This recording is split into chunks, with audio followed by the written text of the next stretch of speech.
Buenas tardes a todos y todas. Nos encontramos nuevamente en el espacio de difusión de la juventud gráfica.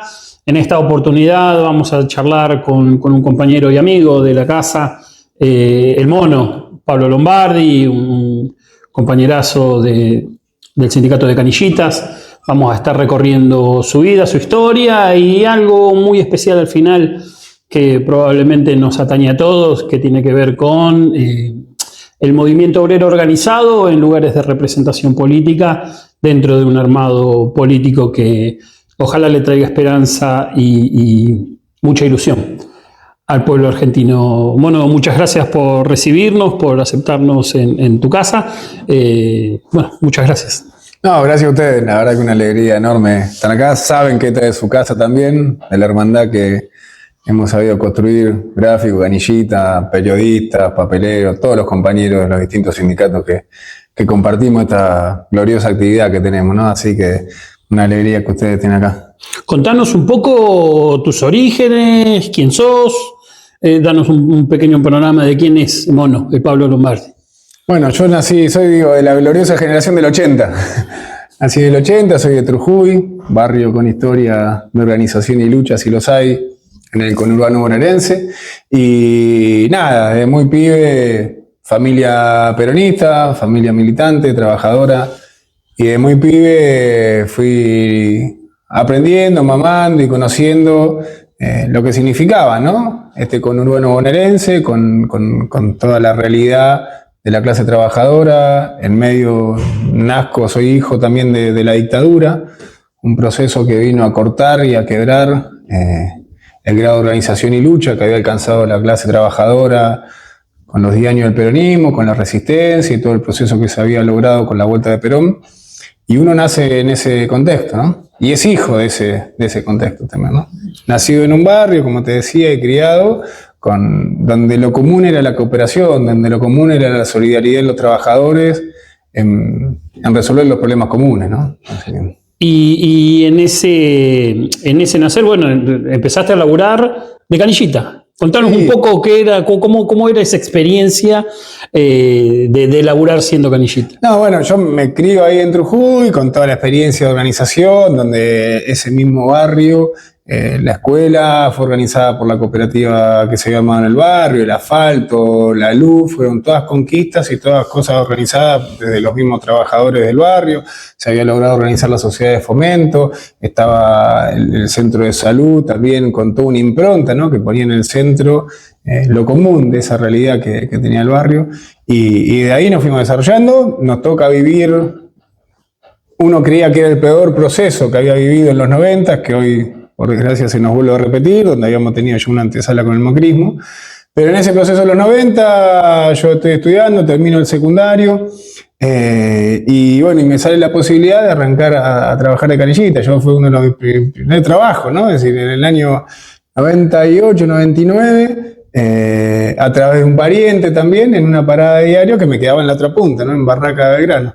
Así que lejos. Salía de Moreno, me tomaba el tren hasta Liniers, de Liniers el 80, y me iba a trabajar ahí en la parada en Barraca de Belgrano, ¿no? Una parada que era, bueno, nada, gente allegada al fútbol, donde hay toda una historia, ¿no? De cercanía entre el mundo del fútbol, los canillitas, bueno.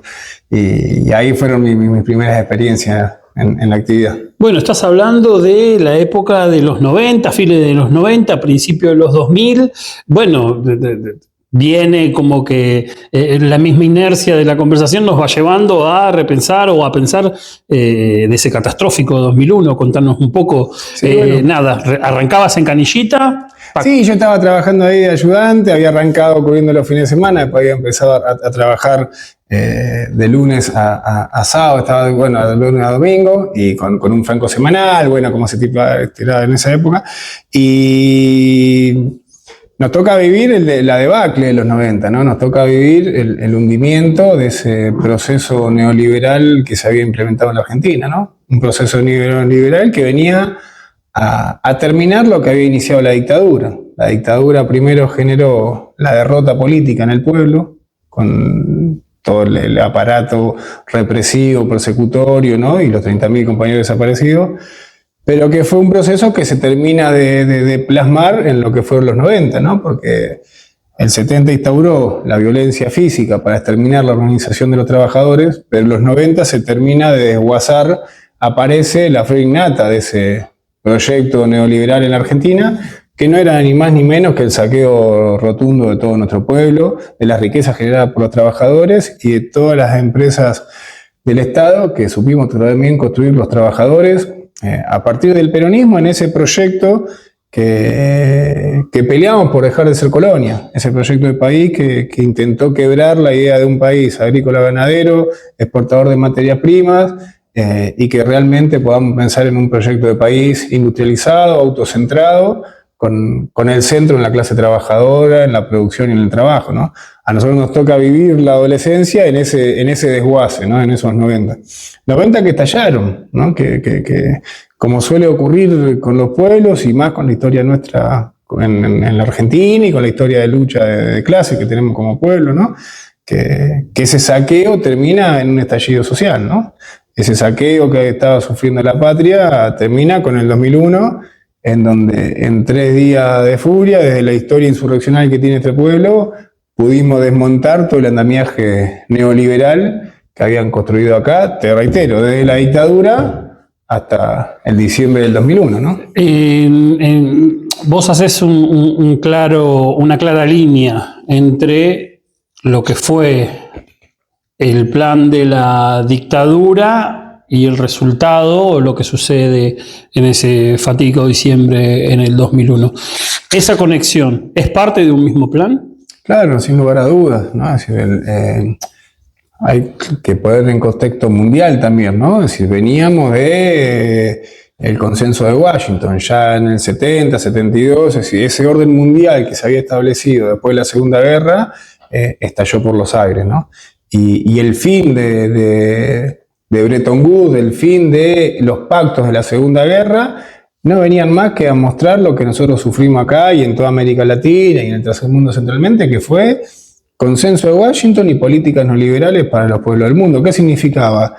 Que esa máscara que había construido el capitalismo, con la idea del estado de bienestar, con la idea que había un sector de los trabajadores que íbamos a poder ser parte bajo las reglas del capitalismo, estallaron por los aires, ¿no? Y lo que significó el consenso de Washington y las políticas neoliberales, acá se vio clarito con la dictadura en Chile y después la dictadura en todos los países de América Latina, que fue un único plan, ¿no? Es el fin y el proceso de agotamiento, ¿no? Del mundo tal cual lo conocimos hasta acá. Es la crisis de los Estados-naciones como lo conocimos hasta acá, que en verdad es la cara visible y sin maquillaje de un capitalismo bajo el dominio total de las finanzas. Un capitalismo que, fruto de su propia competencia, ha llegado a un grado de concentración donde hoy el 1% de la población mundial maneja más riqueza que el resto del mundo. Entonces, eso fue lo que se aplicó en nuestro país y tiene esa línea, ¿no? Y eso que ocurrió en los 70, que se termina de plasmar en los 90, es a lo que nosotros como clase trabajadora y como pueblo enfrentamos en ese 2001, y que sin lugar a dudas no solamente pudimos desmontar en parte ese dominio, ¿no?, de un modelo neoliberal haciéndose cargo del aparato del Estado, sino que también después de eso pudimos parir los mejores 12 años de la vuelta de la democracia hasta acá, que fueron los 12 años de Néstor y Cristina, ¿no? En esa línea de tiempo que vos nos mencionás, ¿qué rol tuvo el movimiento obrero organizado? ¿Cuál fue el plan estratégico de esto que vos nos mencionás, de esas élites, de ese plan por fuera de lo que eran las naciones más globalistas? ¿Qué rol cumplía o cuál era el objetivo para el movimiento obrero organizado? No, estaba claro que, es decir, el dominio no monopolio ya data de finales del siglo XVIII, principios del siglo XIX. Ahora, la realidad que acá, es decir, frente a ese modelo de país agroexportador que se había armado, ¿no? Es decir, ya con la década, con la famosa generación del 80, el dominio de la oligarquía, la fractura y el quiebre de la posibilidad real de un proyecto de la Revolución de Mayo, el proyecto de Casero con Rosa a la cabeza. Es decir, después de la derrota de un proyecto nacional en manos de nuestra línea histórica, ¿no? Es decir, desde 1810 en adelante, estos tipos los imponen, ¿no? Y ese proyecto y ese modelo agroexportador que había generado la oligarquía en este país, en el marco de esa división internacional de trabajo que habían dado los ingleses, está claro que vuela por los aires con la experiencia que hace la clase trabajadora de la Argentina con el peronismo. Y eso era algo letal para los intereses del imperio. Así como era letal en aquel entonces, es decir, después de la guerra de policía contra el gaucho y haber derrotado la posibilidad cierta de un proyecto de país moderno con Rosas a la cabeza, era letal que exista un país como el Paraguay, con un desarrollo autónomo propio de producción de acero, de manufactura, que impedía el orden mundial que querían armar los ingleses, que tenía que ver con que tenía que haber países centrales que producían es decir, en manufactura, y teníamos que estar lo del resto de los países que solamente producamos materia prima para ellos. Eso es lo que entra en crisis y hace estallar la clase trabajadora en la Argentina con el peronismo. Y eso fue una herida de muerte para el imperio en la región, que nunca nos quisieron, que nunca nos perdonaron ni nos van a perdonar. Por eso el ataque furtivo que hemos recibido. Y sin lugar a dudas, quien ha estado al frente de esa resistencia fuimos los trabajadores. En 18 años, después de la derrota del 55, estos tipos no pudieron imponer ese dominio del capital financiero que ya dominaba en el mundo acá mismo. Esa idea de que nosotros teníamos que trabajar 12 horas, 15 horas, 16 horas por un mísero salario, en el peronismo habíamos visto que era posible pensar un desarrollo de las fuerzas productivas con la idea de la justicia social, con la idea de un país en donde todos nos realicemos. Y la resistencia peronista frenó ese dominio del capital financiero, esa imposición, ¿no?, de la concentración que ya se venía dando a nivel mundial de los capitales. Ya en este caso no eran ingleses, sino que eran los norteamericanos. Y eso fue la dictadura. Y la dictadura vino a quebrar esa organización que teníamos los trabajadores en la Argentina y en el mundo, pero que acá se da cuenta de esa manera, ¿no? El 76 viene a quebrar esa organización que teníamos los trabajadores, donde no solamente discutíamos una paritaria, sino que lo que estaba en el centro era que la clase estaba dando todos sus pasos con los programas históricos que fuimos desarrollando, como fue la Falda, Huerta Grande, el CGT de los argentinos, la idea de que para que haya una sociedad en la cual todos nos realicemos, éramos los mismos trabajadores los que teníamos que estar al frente de ella, ¿no? Eso es lo que golpea la dictadura. Y mientras te escucho, pienso en ese Pablo Lombardi joven, laburando en Barrancas de Belgrano, canillita, pibe, viendo todo lo que estaba pasando, la experiencia del 2001 inmediatamente, empezando a tomar conciencia de todo esto que nos estás diciendo. Contanos cuál fue tu rol en esa, y el rol de la juventud en ese momento, y cómo estás viendo el rol de esa misma juventud con el paso de los periodos y los procesos políticos en la Argentina. No, imagínate, uno ya venía de familia peronista, familia militante, en donde las problemáticas cotidianas de la realidad nuestra se emergían por todos lados, ¿no? Y el rechazo a naturalizar la injusticia que estábamos viendo en los 90 ya era algo que notaba de muy pibe. Un barrio que, a pesar de la dictadura y las desapariciones que había sufrido el mismo barrio, a pesar de todo eso, en la vuelta democrática se habían podido reconstruir una cantidad de lazos de organización territoriales. En los 90 eso empezó a estallar, porque cuando empezaba a faltar el laburo, cuando no había condiciones de reproducción para la comunidad por la cual tanto se había peleado, es decir, empezó a quebrarse ese orden establecido y empezaba a brotar la miseria. Y cuando uno dice la miseria, no es solamente la falta de un plato de comida, sino todo lo que atrae eso, ¿no? La violencia congénita, es decir, la disgregación de los lazos básicos de ese barrio. Y uno, frente a eso, aprendió a tener rebeldía. Frente a esas injusticias que se daban, uno fue criado en el espíritu de pelear para que realmente todos nos podamos realizar, ¿no? Entonces, muy pibe, frente a eso que estaba faltando y las injusticias que se veían cotidianamente en el barrio, notaba la necesidad de organizarnos para empezar a resolver los problemas comunes. Así fue que ya en el año 95 se da un asentamiento grande en Moreno Sur, en el Latino, hoy barrio Rififí, ¿no? Y todo lo que se conoce como Moreno Sur. Y empezamos a organizar ahí, siendo uno un pibe, teniendo 15 años, bueno, ¿cómo hacíamos con los pibes más chicos todavía, no?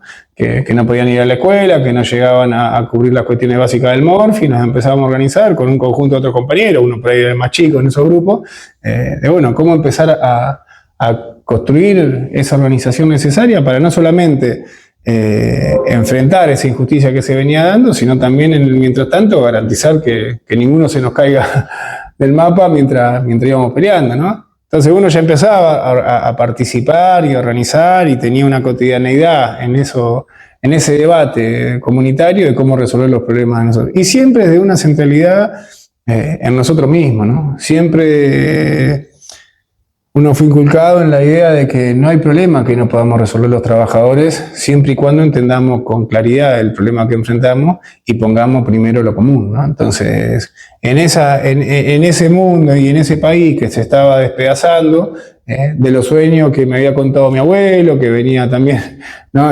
Militar, peronista, de esa patria con justicia social, y uno veía cómo se desmembraba, ¿no? Entonces, frente a eso empezamos a organizarnos y a pelear. Yo en el año 97 me voy de Paso del Rey, de Trujillo, me voy a Paso del Rey, me voy a vivir en una granja de pibes, ¿no? Es decir, con distintas problemáticas que padecíamos, y empezamos a desarrollar ahí mismo, ya en Paso del Rey, al costado del Reconquista, también todo un laburo con jóvenes que veníamos sufriendo distintas problemáticas, y aparte empezar a resolver el problema de la falta del morfi, ¿no? Entonces teníamos el tema de las huertas comunitarias, la cría de animales, gallina, conejo. Imagínate, ya en ese momento la crisis era brutal, y en el año 98, 99 ya empezamos a trabajar ahí, armamos una asociación de productores familiares y empezamos a intentar de esto, ¿no? Desde la organización comunitaria empezar a enfrentar los problemas que la crisis nos generaba, ¿no? Conscientes también que esas experiencias locales no alcanzaban si no éramos capaces de vertebrar un proyecto común en donde podamos pensar un país distinto, una sociedad distinta, que no era desde cada uno una experiencia aislada que íbamos a poder resolver los problemas, porque las causas que nos generaban los problemas que teníamos nosotros en Moreno eran las mismas que se generaban a lo largo y ancho de nuestra patria y también alrededor del mundo donde se iba imponiendo ese modelo neoliberal, ¿no? Así que desde ahí fuimos organizando eso y desde ahí uno fue ofreciendo la experiencia de sus primeros laburos, ¿no? Yo trabajo de canillita hasta el año 2002, después me separo de la actividad hasta el año 2008, 2009, que yo vuelvo a trabajar en el oficio histórico de uno, ¿no? Y en la actividad en la cual uno también se realiza. Así que fue ahí donde uno empezamos a desarrollar toda una organización que tenía en el centro esto, ¿no? La conciencia de que frente a las injusticias que se vivían había que pelear, pero también conciencia que esa pelea no podía ser de cualquier manera, ¿no? Que había que poder prepararse, formarse y dar una respuesta de conjunto al problema inmediato que teníamos. Teníamos organizado el comedor, la olla, el merendero, el espacio de trabajo con los más chicos, armamos el centro cultural. Bueno, fuimos desarrollando una cantidad de actividades que tenían que ver con eso, ¿no? Por un lado la contención y por otro lado desarrollar la fuerza, la conciencia y la fuerza necesaria, ¿no? Para la pelea que se venía. En ese proceso fue que tuvimos el 2001, en ese proceso fue que vivimos el 2002 con Costequi y Santillán, compañeros con los cuales por distintas actividades veníamos trabajando en el conurbano bonaerense, y después de ese proceso viene lo de Néstor, ¿no? Lo de Néstor y de Cristina, en el 2003. Justo eso te estaba por decir, porque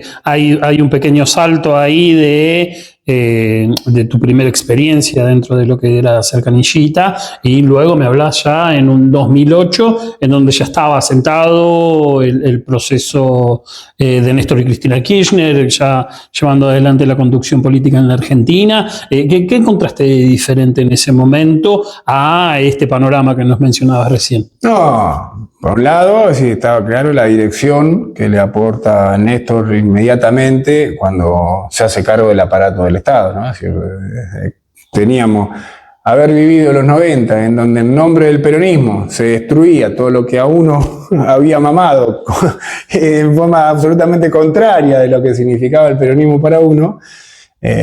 Fue una pelea muy fuerte, ¿no? Para toda una cantidad de jóvenes que veníamos de una historia y que estábamos dispuestos a enfrentar, ¿no? Y a pelear contra cualquier tipo de injusticia. Entonces, la verdad que Néstor fue para nosotros un torbellino de fuerza, de aire, que venía del sur, pero que tenía que ver con las ideas que él venía a representar. Ideas que tenían que ver también con la de toda una generación que había peleado en el 70, ¿no? Y con toda una concepción de que para qué se tenía que estar al frente del gobierno del Estado.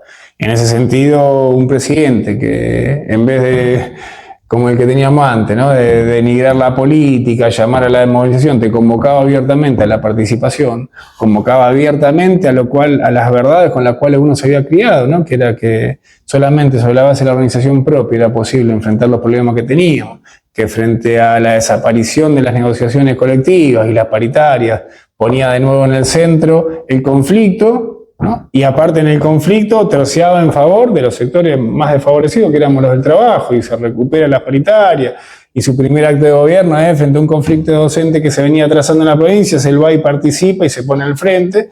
Está claro que significa un quiebre brutal en términos de la dirección que se venía dando en las direcciones del aparato del Estado. Y desde ahí se da todo un proceso de participación masivo de la juventud, ¿no? Me acuerdo en el 2005 logramos empezar a vertebrar la unidad de distintos sectores peronistas, juveniles, donde la realidad era que en la calle las expresiones callejeras no tenían una identidad abierta desde el peronismo. Éramos muy pocos los que nos identificábamos peronistas, donde había distintas tendencias, es decir, independientes, de izquierda, ¿no? que se expresaban, y que la idea de la representación y la expresión callejera, peronista, juvenil, era algo que también la dictadura se había encargado de borrar, y sobre todo en los 90, ¿no? Es decir, hasta nos quebraron la simbología, nos quisieron quebrar nuestras propias banderas, ¿no? Entonces también fue todo un proceso de recuperación histórica de la lucha y del papel de la juventud, y en este caso nosotros, la juventud peronista, del rol que debía cumplir como dinamizador en un proceso de avance, ¿no? De recuperación de conquistas para el pueblo. Entonces, me acuerdo en el 2005 se empieza a dar todo un proceso de rearticulación de distintos espacios juveniles, peronistas, donde, fruto también de lo de Néstor y Cristina, era la campaña en donde Cristina avanza y enfrenta a Chiche Duhalde, ¿no? La campaña del 2005, que fue también un quiebre con determinadas expresiones del peronismo que hasta acá se habían puesto al frente o planteaban ponerse al frente del gobierno desde un sector muy conciliador con lo que todavía quedaba vestigios del orden y del dominio que había dejado la dictadura, ¿no? Entonces, para nosotros fue muy importante ese proceso. Y vos hablaste en un momento de lo que estabas mencionando, del rol de los trabajadores en ser parte de ese cambio, en ser parte de ese proceso, pero con formación. En ese marco, cuando volvés a Canillitas, ¿cuál fue tu inclusión o cómo fuiste vos llevando adelante ese proceso de transformación, ese proceso de aprendizaje para poder formarte y enfrentar lo que se venía? Mira, ahí uno en el pleno 90, ¿no? Es decir, por la extracción de la familia que uno venía, tenía una identificación clara con el sector de los trabajadores, ¿no? Y con la organización sindical. Organización sindical que había sido muy golpeada y bastardeada en todo el proceso de los 90, donde habíamos tenido al MTA con Hugo Moyano a la cabeza, con Palacio de la UTA, había estado la marcha federal en un proceso de articulación entre sectores de la CGT combativos, que era el MTA, con sectores de la CTA también, ¿no? que se venían dando. Y cuando eso llega, ¿no? Al 2001 y después del 2003, que emerge todo el proceso de la autoorganización de los sectores de trabajadores que habían quedado desocupados en el proceso de desguace de los 90, y empieza a aparecer la figura, ¿no? De los movimientos sociales vinculada al trabajador desocupado organizado, que fueron las primeras experiencias también, ¿no? en el conurbano bonaerense, golpeados los sindicatos y encerrados sobre la defensa de sostener, ¿no? Las cuestiones básicas que estaban siendo atacadas de muerte, ¿no? Al interior de las organizaciones gremiales, se empieza a dar todo ese proceso de organización de los movimientos desocupados, que eran esto, ¿no? Es decir, fue las víctimas directas de lo que fue el desguace en los 90. Se empiezan a dar las organizaciones de los movimientos desocupados. Me acuerdo en ese momento estaba el FTV con Delía, se arma el MTD, no era Movimiento Evita, era MTD Evita. Allá en Moreno, te reitero, por la historia de organización que tenía el distrito, ¿no? Empiezan a darse también distintas expresiones y nosotros empezamos a interactuar con esos movimientos. En el caso de la JP, me acuerdo de la JP Evita, que era el espacio del movimiento Evita.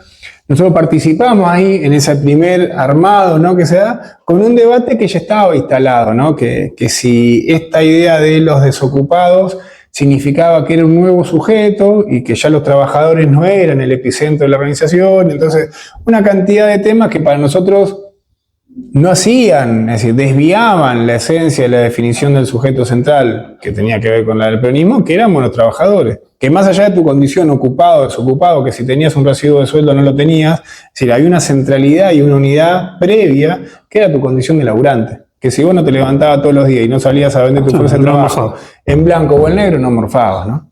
Entonces ahí también se empieza a generar todo un debate al interior de los sectores populares, ¿no? Y sobre todo del campo nacional que venía desde el peronismo, en, bueno, cómo vertebrar con un gobierno que empujaba un proceso de industrialización, por lo menos en cuestiones básicas de un inicio sustitutivo, que intentaba recuperar la idea de un modelo nacional con epicentro en la producción y el trabajo. ¿Cuál era el rol que teníamos que ocupar los trabajadores? Claro, y ahí se empieza a dar todo un debate muy fuerte, en donde, por un lado, los gremios empiezan a rearticular una capacidad perdida en los 90, donde rápidamente uno arranca hasta donde había llegado, no es que empezamos de cero. Entonces, inmediatamente en esa participación y en esa recuperación de las condiciones básicas del funcionamiento de las instituciones y de la vida y las condiciones de vida de los trabajadores, emerge la necesidad del planteo político, la participación política, el rol de los trabajadores en un proceso de desarrollo nacional, de industrialización del país. Y ahí aparece, por un lado, la organización de la juventud sindical, la reorganización de la juventud sindical, que había sido un espacio que había quedado muy golpeado en los marcos de lo que había sufrido el movimiento organizado en general, y también de sectores del movimiento obrero que habían quedado muy relegados a la defensa irrestricta de sus propios afiliados, dejando de lado la discusión profunda que tiene que dar la clase trabajadora con respecto a en qué proyecto de país podemos vivir los trabajadores, y se empieza a dar también esa rearticulación en la juventud y en los distintos sindicatos. Muchos con epicentro en los que habían peleado en los 90, en el MTA, y se arma la corriente nacional del sindicalismo peronista, que se lanza en Mar del Plata con una cantidad de compañeros, la gran mayoría emergentes de esa lucha de los 90, donde estaba Omar Plaini, donde estaba Juan Carlos Smith, estaba Piumato, bajo la conducción de Hugo Moyano, y se arma la corriente que era un emergente más que importante para nosotros, ¿no? Yo en ese proceso ya incorporado de nuevo en la actividad, donde se empieza a discutir de nuevo, imagínense, año 2008, crisis financiera global. La idea de que pudiendo recuperar parte de la renta financiera, de la renta agrícola que nosotros teníamos en el país, y desviando parte de esos, vía los impuestos, de esa renta agrícola, en un momento donde los precios internacionales de la soja eran abrumadores, justamente por la timba y por la especulación que había sobre la producción de alimentos, ese modelo de redistribución, agarrando una parte de la renta agrícola y habiendo aumentado, ¿no?, una cantidad de impuestos y habiendo cambiado la lógica, ¿no?, de un freno a las importaciones, un estímulo a las exportaciones y centralmente vía crédito, ¿no?, es decir, distribución de esa renta nacional que el Estado empezaba a poder quedarse. Ese modelo de acumulación primero choca en la calle con lo que fue la 125, ¿no? Que no es que emerge esa idea de la organización política de los trabajadores sin ese proceso de lucha, ¿no?, donde ya sectores de la oligarquía que históricamente fueron quienes adueñaron a sangre y fuego de nuestros gauchos y nuestra montonera de este país, cuando vieron en un principio recuperar condiciones de su desarrollo, pero que enseguida, es decir, vieron que un gobierno que le ponía un freno al modelo especulativo, ¿no?, que ya había sobre la tierra en función de la distribución, el salario y la producción. Se había tomado la decisión de no pagarle al Fondo Monetario, también importante. Que se había sacado de encima al Fondo Monetario, que venía trabajando un proceso de rearticulación latinoamericana con toda una idea de unidad, donde había tenido un hecho importantísimo para nosotros, para lo que significaba la organización juvenil, fue el No al ALCA, del 2005, ¿no? Un proceso de unidad latinoamericana, con un Evo que todavía no era presidente, con un Chávez que estaba al frente de Venezuela y que ya había podido, es decir, superar el intento golpista que habían tenido ellos en el 2002, con un Lula a la cabeza, ¿no?, con todo un proceso de rearticulación a nivel regional latinoamericano, que recuperaba las históricas banderas, ¿no?, de una gran patria sudamericana, con un orden, es decir, en un orden mundial, no bajo la idea del fin de la historia que estos tipos habían querido imponer después de la caída del muro de Berlín, y donde la idea del mundo unipolar bajo el dominio de los yanquis había estallado por los aires. Claro, era una invitación a un proceso de participación sin antecedentes, por lo menos para nosotros como juventud, ¿no? Entonces, en ese proceso de acumulación que se venía dando, ¿no? Con diálogos y con discusiones ya en ese momento, ¿no? Con hacia dónde iba ese modelo de acumulación, porque cuando asume Néstor, él plantea, vengo a reconstruir la burguesía nacional. El resto háganlo ustedes. Y se lo plantea abiertamente a los trabajadores eso. En ese proceso de reconstrucción de la burguesía nacional también quedaban claros cuáles eran los límites y quién era el sujeto, ¿no? Donde esos sectores de burguesía nacional, que ya en su momento habían sido beneficiados en el primer peronismo, que al muy poco tiempo, año 48, 49, ya del primer gobierno peronista estamos hablando, después de haber sido beneficiados por las políticas de Estado y por la lucha en la calle del pueblo trabajador, cuando empezaron a tener niveles de rentabilidad y de acumulación que les permitía pegar un salto, pero que lo que implicaba era reducir o empezar a atacar los grados de distribución del ingreso que se habían dado en los propios gobiernos que lo beneficiaron, no dudaron en atacarlo. Entonces nosotros con esa historia ya teníamos algunas alertas de, ¿qué carajo significa un modelo de desarrollo nacional donde quien conduce es la burguesía nacional y no los trabajadores?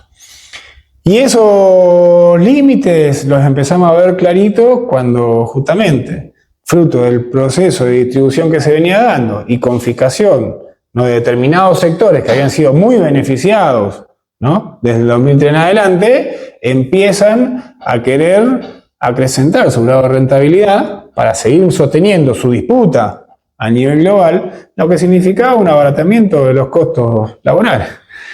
El problema de la inseguridad jurídica, el problema del costo laboral de la mano de obra de la Argentina, eran los ejes sobre los cuales ellos mismos, atrás de la oligarquía, que históricamente también los ha cagado, porque esta burguesía nacional no es más que una parte sustitutiva de esa oligarquía que también los inventó.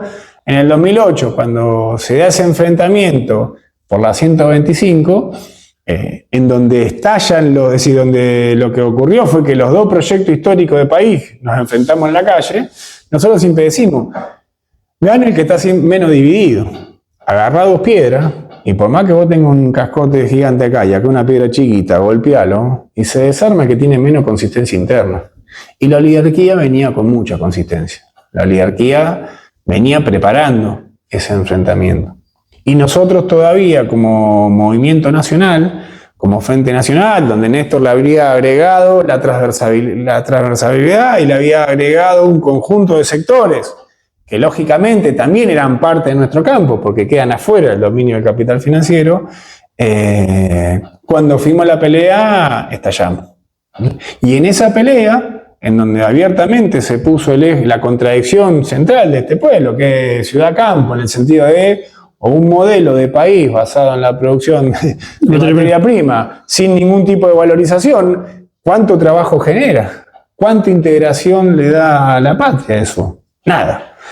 Frente a un modelo que te planteaba la industrialización, la sustitución de importaciones, sin todavía recuperar banderas básicas que habíamos tenido en el peronismo, como habían sido la función social de la propiedad, como habían sido una democracia con una participación plena, directa del conjunto de los trabajadores, donde se había llegado a plantear, como fue en la Constitución del 49, es decir, la necesidad cierta de ir hacia nuevas formas de participación y de democracias directas, en donde los distintos sectores, superando la idea de los partidos políticos tradicionales, sino que yendo hacia un Estado más constituyente, en el sentido de poder hacer que se expresen los sectores del pueblo, en donde las grandes mayorías somos los trabajadores, que bien se discutía eso en todo ese proceso, pero no habíamos logrado vertebrar una estrategia en ese sentido.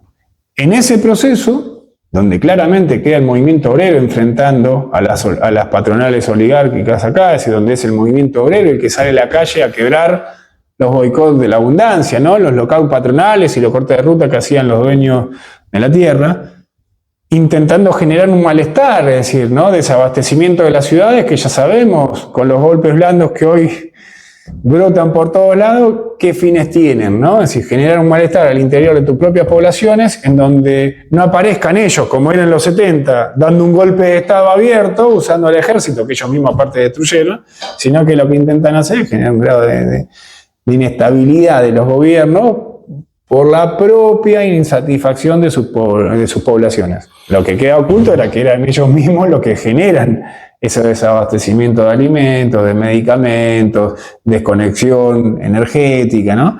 Eso, que estuvo al borde de una guerra civil también en la Argentina y un enfrentamiento total, lo frena la lucha del movimiento obrero organizado en la calle. Tanto en los enfrentamientos que se habían dado, ¿no? En Congreso, que después lo perdemos en la votación, pero que lo perdemos por esto que decíamos antes, por el grado de consistencia y de conciencia que teníamos en ese momento de lo que estábamos enfrentando, ¿no? Entonces, si bien estaba en nuestra genética la necesidad de pelearnos contra la oligarquía, porque en nuestra historia está que son los que nos bombardearon la Plaza de Mayo, que son los que derrotaron a los gobiernos que más satisfacción pudimos construir para nuestro pueblo, la conciencia del momento histórico en el cual estábamos y lo que requería una salida por la positiva no lo pudimos llegar a plantear. Si bien se construye la corriente nacional del sindicalismo peronista en el 2009 y se da también un grado de participación, se vuelve a reconstruir un programa enarbolando los programas históricos, ¿no? De Huerta Grande, La Falda, CGT Argentino, los 25 puntos de Ubaldini, donde pone en el centro, ¿no? La necesidad de la soberanía política, la independencia económica, la justicia social, directamente ligada a una transformación en la matriz productiva y económica que nos había dejado la dictadura, fue algo que quedó como proclama y no llegamos a vertebrar una organización que después, lógicamente, quebrado el Frente Nacional en la 125, esos sectores del empresariado nacional que habían sido beneficiados del 2003 en adelante, se corren. Y en el 2008 salen a jugar a través de la oligarquía. Fracturado el Frente Nacional, vamos a las elecciones en el 2009 y perdemos. Fracturado es decir, el Frente Nacional, donde un sector de esas burguesías nacionales que habían sido beneficiadas se van a jugar abiertamente del lado de los sectores del campo, ¿no? Del campo entre comillas, y de los dueños de la tierra, se te fractura. Y se empieza a generar una dispersión del Frente Nacional, en donde también la definición, si vos habías dicho que tu sujeto, que lo que veníamos a hacer era reconstrucción de la burguesía nacional, y esa burguesía nacional, que es la que tenía que estar al frente de ese programa económico, que dé la satisfacción y que resuelva los problemas, se te corre, se te fractura y te va a jugar del otro lado, ¿qué te queda como conducción? Y ahí es donde aparece la corriente, y ahí aparece el proceso de la juventud sindical. Que ese proceso entronca también con distintas experiencias que se venían dando del movimiento obrero, pero que estallan en el 2012-2013, donde hay un planteamiento de un sector del movimiento obrero que dice, che, hace falta poner un trabajador al frente de esto, pero que eso no tenía la fuerza organizada necesaria, donde en vastos sectores de la población se había generado una simpatía frente a la reorganización de los trabajadores en una herramienta política, pero que fruto de las cuestiones no resueltas y sin plantear el papel que teníamos que cumplir los trabajadores en la dirección de ese proceso político que arrancaba en la dirección de la producción, de garantizar esa matriz productiva, de poder discutir cómo carajo hacíamos los trabajadores para garantizar el alimento que el monopolio no te iba a garantizar, la energía que los monopolios no iban a garantizar, la comunicación que los monopolios no iban a garantizar, por más que hayamos discutido a FJP y recuperamos una cantidad también, ¿no? Es decir, de guita que estaba vinculada a la timba, con la cual pudimos desarrollar una cantidad de cosas. Desarrollamos la ley de medios, en donde también pudimos dar un debate sin el contenido central que tenía en sí mismo, es decir, esa contradicción que había estallado ya en el 2008 en el país, que tenía que ver, o armamos un modelo nacional vinculado a los intereses del capital financiero, ¿no? Con su pata local acá en la oligarquía, que hoy mismo se están morfando, o verterá un proyecto de país con el centro puesto en la industrialización, recuperando la historia que teníamos como pueblo, que habíamos venido trabajando del 2003 en adelante, pero que requería a la dirección en el frente, ¿no?, de la clase trabajadora, para realmente poder llevar eso a una integración latinoamericana, que también empezaba a corcovear por todos lados, porque si esas burguesías que habían sido parte, cuando fuimos a dar un paso en la unidad latinoamericana, ¿por qué no pudimos avanzar? ¿Porque los pueblos o los trabajadores de esos pueblos teníamos diferencia entre sí? ¿O porque también esas mismas burguesías, que en un principio de la década ganada habían sido beneficiadas, también disputaban entre sí? Y muchos de los frenos que tuvimos en esa unidad latinoamericana tenía que ver también con cuál era el sujeto que estaba al frente de esa unidad latinoamericana. Eso que estalla acá en la nacional, te estalla en esa integración también, y lo que brota por todos lados, es decir, en los límites de nuestra organización, en tanto trabajadores y en tanto posibilidades ciertas de armar un proyecto de país propio, en donde nosotros no solamente disputemos cuestiones que hacen a la reproducción inmediata, paritarias, salarios, condiciones laborales, que en un mundo hiperrecontra concentrado bajo el dominio del capital financiero quedamos absolutamente obsoletos en esa lucha porque nos reemplazan abiertamente. Hoy muy visible, cosa que en el 2012, 2013 era complejo discutir esto, porque muchos compañeros creían que esa vorágine que venía del sur iba a ser para siempre. Y si vos te diste cuenta de la crisis mundial en el 2008, es porque no preparaste para la crisis del 2008. Cuando vos te enterás que va a llover, cuando está lloviendo, es tarde, negro. Y nosotros como pueblo fuimos dándonos cuenta que ese modelo que se había armado y ese mundo en el que creíamos que no íbamos a poder insertar, no tenía las certezas que se decían. Más bien lo contrario, un mundo que estaba hiperrecontra concentrado, dominado por los grupos económicos y financieros que estamos viendo lo que están generando. Frente a ese emergente, nosotros decimos, mirá, salimos a jugar antes de la pretemporada, es decir, salimos a dar una disputa en términos, ¿no?, de la conducción del proceso nacional sin haber terminado de construir, es decir, las bases reales de esa posibilidad. Y ahí es que nos fracturan. También está la decisión que se da, ¿no?, en la fuerza propia en el 2013.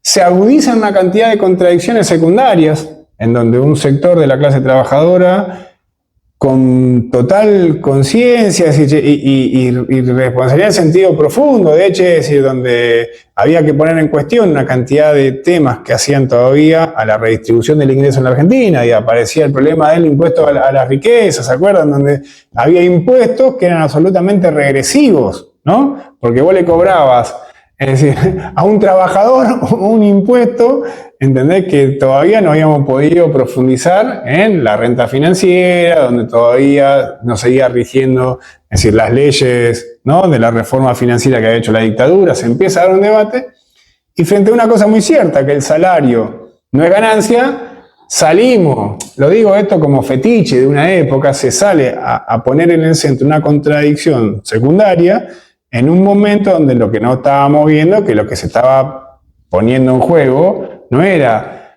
si la distribución del ingreso en un punto más o en un punto menos, sino que lo que se estaba poniendo en juego era directamente que había que borrar y barrer de la Argentina un proyecto de país en manos de sectores populares que estaban planteando con más o menores matices un modelo de industrialización con asiento nacional, con unidad en la región y con el resto de los pueblos del mundo, a directamente la disposición de un modelo neoliberal como fue el de Macri, ¿no? Y hoy en 2025, ¿cómo ves este panorama que nos estás diciendo? Las discusiones internas, el debate yo por qué hago este público. recorrido, porque esa no conciencia de lo que estaba poniéndose en juego, esa idea de que había forma de garantizar para el pueblo y para los trabajadores condiciones de vida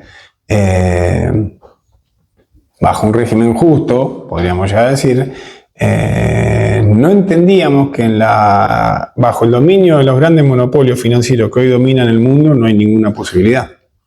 Y eso nos llevó a replantear una cantidad de cosas, en donde también después de la dictadura, mucho de esa década ganada, derrotada la idea de una posibilidad de una comunidad organizada, nosotros decimos, se trastocaron una cantidad de cosas bajo el dominio del capital financiero. Nosotros recuperamos el gobierno del Estado, que Cristina bien decía, es solo un 20%, pero no pudimos tirar atrás el proceso de privatización en su conjunto de lo que habíamos sufrido con la dictadura en los 90. Por ende, la idea de el sálvese quien pueda y el veneno del neoliberalismo que había atravesado la sociedad en todos los 90, en ese proceso de reconstrucción todavía estaban. Entonces nos hicieron creer, que el ascenso social era lo mismo que la justicia social, decimos. Que el beneficio, que tener un mango en el bolsillo y poder recuperar, es decir, algunas condiciones del consumo que los 90 te habían quitado, era lo mismo que por lo cual habían peleado nuestros viejos y nuestros abuelos de esa comunidad organizada. Y en esa lucha, en donde la recuperación de la capacidad de consumo no tributaba en la organización de eso común, en recuperar los lazos que la dictadura y los 90 no habían quebrado, sino que en un sentido muchas veces fue acelerar el proceso de individualización, del sálvese quien pueda, porque entonces el mango en el bolsillo significaba que yo ya no tenía que ir a discutir con mi vecino cómo resolvíamos la salita común del barrio, sino que yo pagaba la privada. Y que ese proceso de mejora en términos de consumo no me llevó a que yo me tenía que poner de acuerdo con mi vecino o con el docente de la escuela y a ver cómo tenía que funcionar la escuela, sino que yo podía pagar la privada, más bien sin entender las tendencias globales, como siempre decía Perón. Hay que entender las tendencias mundiales, que son las verdaderas tendencias que organizan lo que a vos te pasa cotidianamente.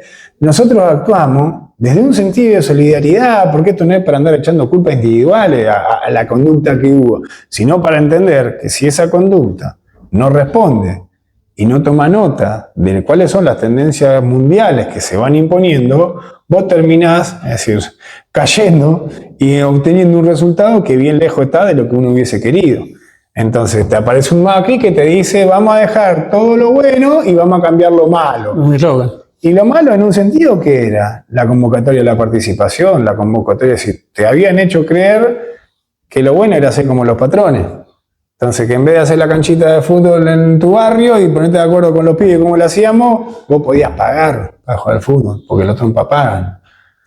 Entonces, fuimos perdiendo y nos fueron borrando en ese proceso de dictadura en los 90 cuestiones esenciales que hacen a la vida misma, que yo soy y vos sos en la medida que nos vinculamos, solo no somos un carajo.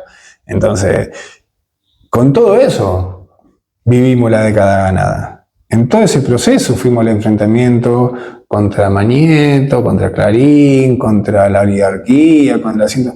Todavía nosotros decimos, fuimos a pelear contra el otro, pero porque queríamos sostener el shopping. Y vuelvo a decir, no lo digo despectivamente, porque todos los pueblos tenemos derecho a pensar cómo es la forma del esparcimiento y del ocio, sí, pero ese esparcimiento y ese ocio tiene que estar bajo condiciones que ayuden a la comunidad, no bajo tendencias que nos fracturan, nos dividen, porque después le echan la culpa a los pibes. No es la utilización de la tecnología, es decir, pero mirá que no es un problema de la privatización de los 90, hoy sigue estando. Porque si no entendemos qué son las cosas, si no entendemos que el problema de haber perdido, es decir, una empresa estatal de energía, es el hecho de la energía barata o cara. Y te morfás que en ese proceso la clase trabajadora adquirió cualidades, sin lo cual, sin enfrentar el problema, no las tenías previamente. Y que como sociedad solamente vamos a tener cualidades en la medida que nos enfrentemos a esos problemas comunes y los saldemos y aprendamos a resolverlos de esa comunidad organizada. Entonces ahí, en ese proceso, decir, claro, peleamos, tuvimos mejoras en los 12 años, pero esas mejoras no superaron o no tuvieron en cuenta la derrota estratégica que sufrimos en los 70. Con respecto a nosotros decimos, ya no teníamos un Perón. Entonces decimos, hay que construir un Perón colectivo, sin una dirección estratégica, que pueda encabalgar, es decir, cada lucha individual, como gremio en este caso que somos nosotros, con esa comunidad organizada. Siempre nuestras luchas quedan en los marcos de las contradicciones secundarias y alentando, sin ningún tipo de intencionalidad directa en tanto de los trabajadores, tendencias que nos hunden. Bueno, estamos hablando de una burguesía nacional que no entra en el juego de ponerse como líder de lo que se necesitaba. A eso le sumamos que el plan de la dictadura absorbe o tiene como principal objetivo el quiebre del movimiento obrero organizado, que es ese motor que le iba a dar a esa burguesía la posibilidad de conducir ese país que se buscaba, en donde la redistribución sea lo que prime, en donde la dignidad del trabajador sea lo que prevalezca. Luego, las privatizaciones de empresas estratégicas, más la tecnificación, la robótica, la tecnologización de los procesos productivos, más lo que estamos viviendo hoy en términos de avance tecnológico, redes sociales, la juventud en este momento de ebullición permanente con el conflicto constante. ¿Qué futuro ves, Mono? No, mirá, en todo ese proceso hay una constante, ¿no? Que es que históricamente los grupos económicos concentrados, el capital, para desarrollarse destruyó comunidad. No había posibilidad de implementar la División Internacional del Trabajo que armaron los ingleses a nivel mundial si no destruían la organización del indio y del gaucho. No había forma de avanzar en esa fractura que necesitaban tener de América Latina para chorearse los recursos naturales si no quebraban, si no armaban la guerra contra el Paraguay. Es decir, la guerra de policía contra el gaucho era la única forma que ellos tenían de poder quebrar la comunidad existente. Y cuando decimos comunidad es conjunto de relaciones, en donde en ese conjunto de relaciones garantizamos morfar, el bienestar, el desarrollo, que nada tenía que ver con la propiedad privada de los europeos, los 1000 años de esclavismo, 1000 años de feudalismo. Nosotros tenemos otra historia que tiene que ver con lo común, con esa propiedad comunal de la cual venimos, que tiene nada, es decir, de historia en nuestro pasado. Fue ayer que acá nosotros no teníamos, no faltaban las cosas como pasaban en otros lugares del mundo. Siempre tuvieron que destruir comunidad. Siempre la acumulación del capital fue sobre la base del exterminio, el robo y el saqueo de los pueblos originarios. Y en este caso lo que hoy estamos viviendo es que en un momento en donde el capital financiero tiene tal grado de concentración, donde ya en la 125 ellos planteaban, podemos armar un proyecto de país para 10 millones. Y en ese momento creo que éramos 38, 40 millones, y ellos decían, y al resto le ponemos planes. Y después nos acusan a nosotros, los que dejan afuera, los que inventan a los sectores del trabajo, es decir, sin una ocupación, los que nos generan como sobrante, de descarte, son ellos. Frente a eso nosotros peleamos. Pero imagínense cómo está eso hoy, que directamente ahora, es decir, los desocupados tenemos que pasar a ser zombies. Y la guerra de policía contra el gaucho, que fue, es decir, la matanza del indio y del gaucho, y que tuvo su semana roja en la represión a la forma organizativa que nos habíamos dado en los orígenes del movimiento obrero, y que tuvo la Patagonia trágica, y que tuvo los bombardeos, y que tuvo en el 66 la dictadura de Onganía, y que tuvo en el 76, y todo el tiempo esa constante se repite. Y hoy la tenés a Bullrich con el protocolo de ataque y de represión hacia los trabajadores que estamos dispuestos a resistir, hoy una vez más, el saqueo de estos grupos. Y no solamente está eso, sino que por un lado está la represión, la persecución, ¿no? Y el ataque a lo que estamos dispuestos a enfrentarlo, pero para el resto de la población, es decir, lo que tienen es el fentanilo, lo que tienen es decir, narcotizar, lo que tienen son los zombies.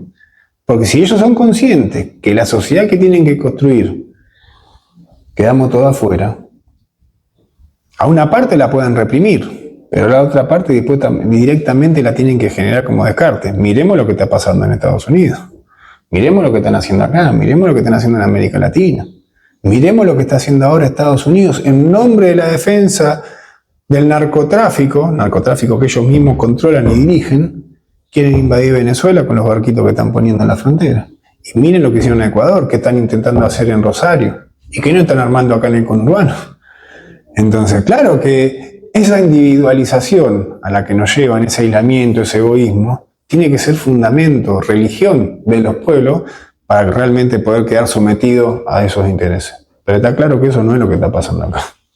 Está claro que los pueblos, frente a ese un orden injusto, desigual, que te deja afuera, pelea. Por eso es muy importante que nosotros podamos discutir, ¿cómo fue que llegamos hasta acá? Porque es cierto lo de las privatizaciones, pero lo peor es que nos privatizaron la vida.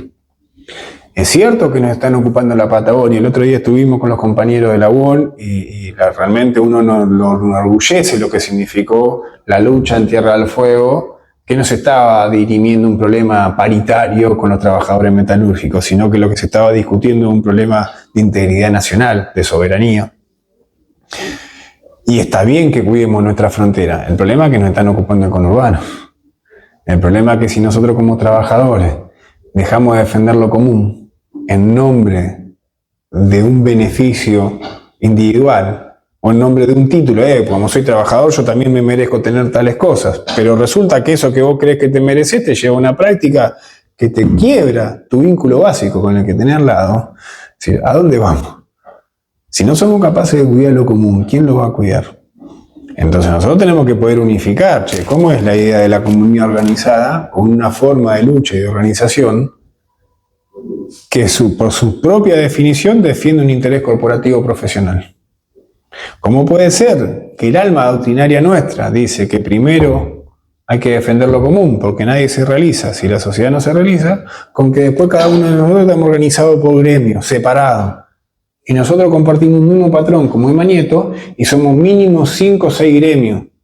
Gana el que está menos dividido.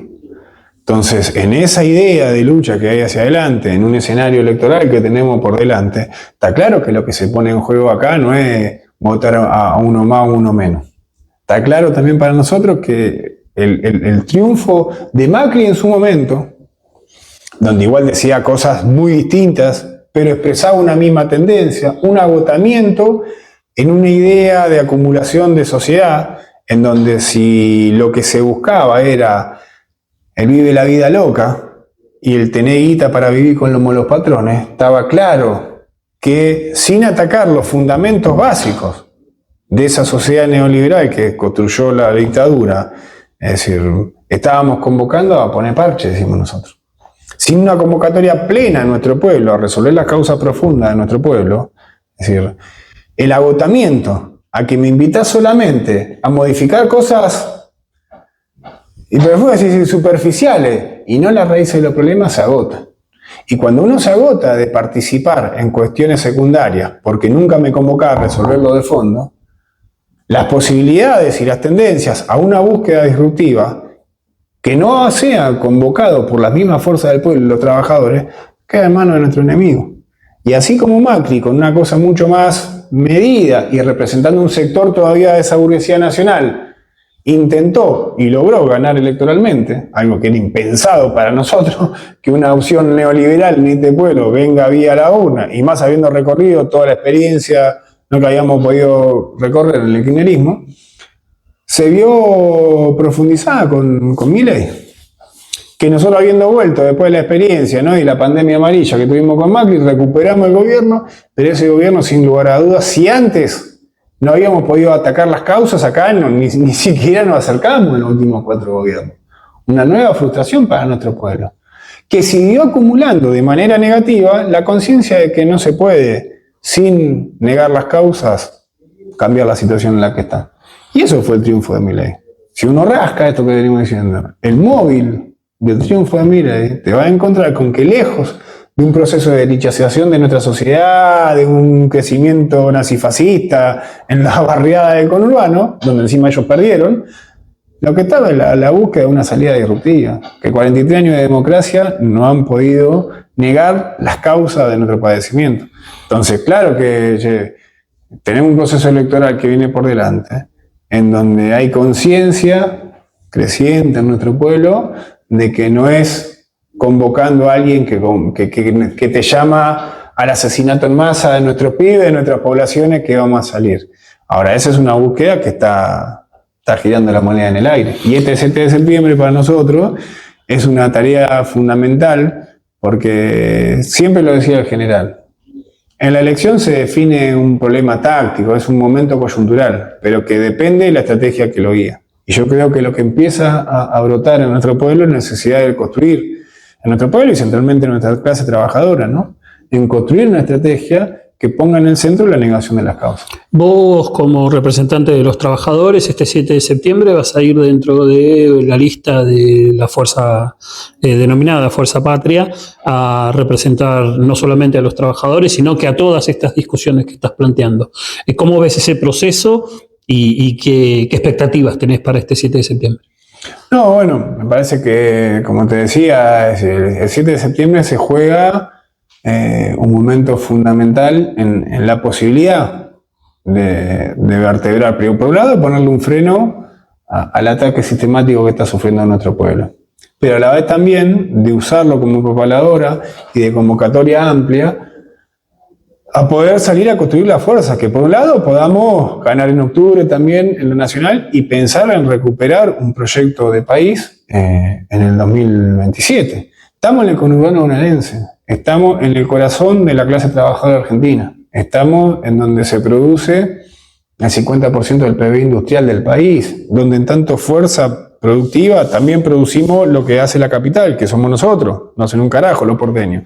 Entonces, che, está claro que cuando atacan al conurbano, están atacando a esa clase trabajadora.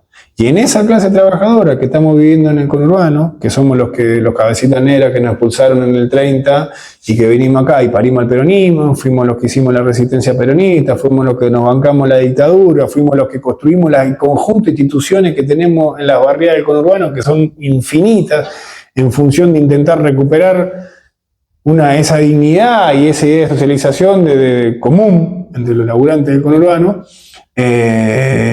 Hoy esa integración nacional está acá. Y lo venimos diciendo, no solamente está esa integración nacional, es latinoamericana, porque estamos paisanos de todas las provincias y también hoy casi de todos los países del continente, de Sudamérica, ¿no? Entonces ahí hay una clara identidad nacional, ahí hay una unidad profunda que late en nuestras barriadas del conurbano, pero que hay que poder juntarlas en función de un proyecto de país, de sociedad, que se funde en los intereses de la clase trabajadora y no en los intereses del Dios dinero, como decía Francisco. Y nosotros creemos que eso es también lo que se pone en discusión este 7 de septiembre y en octubre, ¿no? Es la posibilidad cierta de construir un proyecto de país con centralidad en los intereses de la clase trabajadora, que venga no solamente ahora a ponerle un freno a la intentona neoliberal genocida que tenemos hoy al frente del aparato del Estado, sino que también, es decir, pueda empezar a sentar las bases, ¿no? de un proyecto de país hacia adelante, de sociedad y de unidad latinoamericana, que tiene que ser encabezada por los trabajadores, ¿no? Por eso es que nosotros asumimos la responsabilidad también de participar electoralmente. En este caso me toca en mi persona, en la primera sección electoral, la representación del conjunto de los trabajadores, ¿no? de la provincia de Buenos Aires, en la que nos toca, pero que centralmente nos tiene que servir para poder convocar abiertamente al conjunto de nuestro pueblo a tomar en nuestras manos los problemas que tenemos planteados. Sin pelea no hay nada que hayamos conseguido los trabajadores. Entonces, de esa conciencia que tenemos todos cuando ponemos la cabeza en la almohada y sabemos que todo lo que tenemos fue fruto de nuestro propio esfuerzo, que no existieron los salvadores, que no existen los Superman, más bien los Superman que existen son los que nos atacan.